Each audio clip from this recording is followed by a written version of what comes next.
दोस्तों, हमारा देश भी कितना अजीब है ना।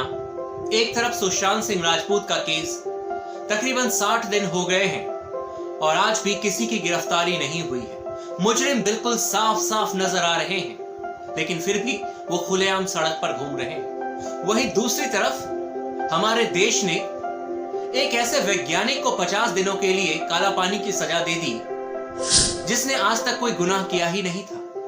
जी हां दोस्तों, आज मैं आपको एक ऐसी घटना के बारे में बताने जा रहा हूं और इस वैज्ञानिक का नाम है नवी नारायण।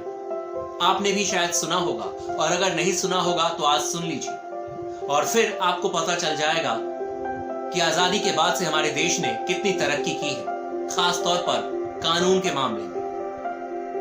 1994 में नवी नारायण जी के ऊपर एक आरोप लगता है और बहुत बड़ा आरोप लगता है इनके ऊपर। कहा जाता है कि मालदीव की 2 महिलाओं के साथ मिलकर और इनके अंदर 4 जो लोग काम करते थे उनके साथ मिलकर इन्होंने रक्षा विभाग की सारी जानकारी हमारे राइवल्स कंट्री यानी कि दुश्मन देशों को दे दी है, जिसमें कि पाकिस्तान का नाम आता है, जिसमें कि और भी बड़े बड़े देशों के नाम आते हैं, चाइना का नाम आता है। और कहा गया कि इन्होंने सारे इंफॉर्मेशन दी क्योंकि नवी नारायण जी इसरो में उस समय जो रॉकेट लॉन्च होते थे, जो सैटेलाइट्स बनती थी, उसके इंजन डिपार्टमेंट के हेड थे और बहुत ही क्रिएटिव थे ये। कहा गया कि अक्टूबर के महीने में एक महिला को पकड़ा गया और उनके पास से बहुत सारे दस्तावेज ऐसे मिले जिससे कि ये प्रूफ हो रहा था कि इसरो की सारी जानकारी इस महिला के पास है, ये कहा गया। और उसी के आधार पर नवी नारायण जी को गिरफ्तार कर लिया गया और साथ में उनके 4 और भी दोस्तों, 2 महिला, नवी नारायण जी और उनके नीचे 4 लोग जो काम करते थे, उनको अक्टूबर के महीने में, नवंबर के महीने में 1994 में गिरफ्तार कर लिया गया केरला पुलिस के द्वारा और उन्हें काला पानी की सजा दे दी गई। 50 दिनों के लिए भेज दिया गया, टॉर्चर किया गया, उन्हें जितनी ज्यादा पीड़ा दी जा सकती है उन्हें पीड़ा दी गई जेल के अंदर और जेल के बाहर उनके परिवार। एक समय हमारे देश के ये टॉप के साइंटिस्ट थे, इनका नाम पूरी तरीके से खराब कर दिया गया क्योंकि मामला बहुत बड़ा था, इन्वेस्टिगेशन भी बड़े लेवल पर होना था। ये केस सीबीआई को दे दी गई 1995 में। 1 साल इन्वेस्टिगेशन चला दोस्तों। 50 दिन के बाद जब सीबीआई ने कोई सबूत इकट्ठा नहीं किया नवी नारायण जी के खिलाफ तो सबको बरी कर दिया गया, माफ करें, जमानत मिल गई थी सबको। और 1 साल के बाद जब चार्जशीट दाखिल की गई तो उसमें पता चला कि ऐसा कुछ केस हुआ ही नहीं था। सीबीआई ने कहा कि ऐसी कोई घटना ही नहीं हुई थी, कोई भी जानकारी किसी को नहीं दी गई थी, जो कि केरला पुलिस ने आरोप लगाया था कि मालदीव की 2 महिलाओं के साथ मिलकर नवी नारायण जी ने पाकिस्तान को सारी इंफॉर्मेशन दी है इसरो। लेकिन सीबीआई की इंक्वायरी में पता चला कि ऐसी कोई घटना नहीं हुई और केस को वहीं पर बंद कर दिया गया।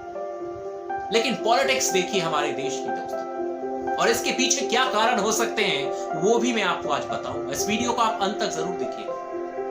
1996 में नई सरकार बनी और सरकार ने केरला में एक बार फिर से इस केस को खोल दिया। फिर से होना क्या था, जब कोई गुनहगार नहीं है तो आप सिर्फ कानून का सहारा लेकर डरा सकते हैं, लेकिन इंसाफ से उसे दूर नहीं ले जा सकते। 2 साल के बाद 1998 में सुप्रीम कोर्ट का फिर से फैसला आया कि ये फर्जी केस था जो कि नवी नारायण जी के खिलाफ किया गया था 1998 में दोस्तों। लेकिन क्या आपको पता है कि इस फर्जी केस के पीछे क्या कारण हो सकते हैं और कितना बड़ा नुकसान हमारे देश ने एक छोटी सी फर्जी केस की वजह से उठाया है?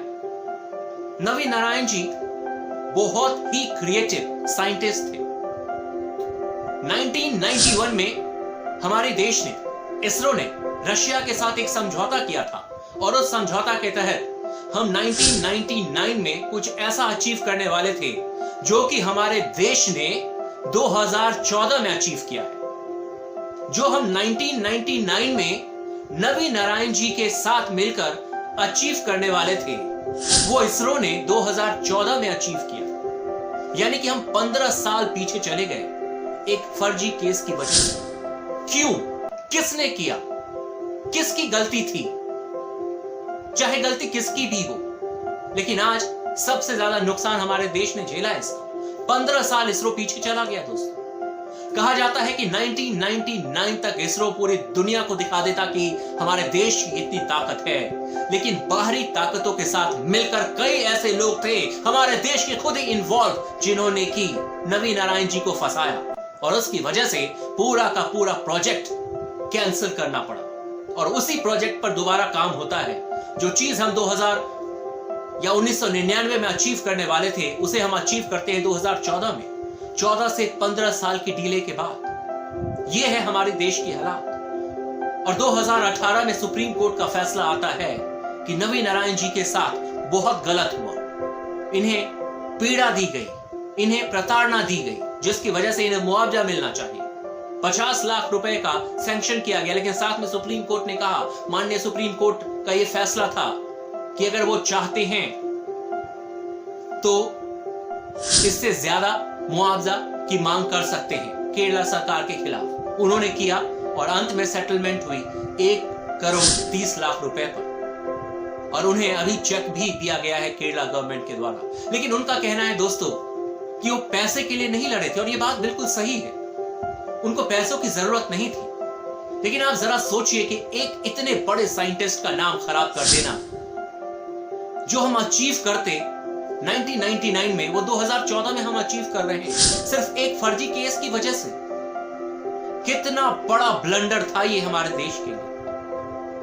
उम्मीद करता हूं कि इस नवीन नारायण जी के साथ जो नाइंसाफी हुई, इस चीज को देखते हुए कम से कम सुशांत सिंह राजपूत के केस में हम ऐसी गलती ना करें और जनता को इस देश के नियम कानून पर भरोसा हो।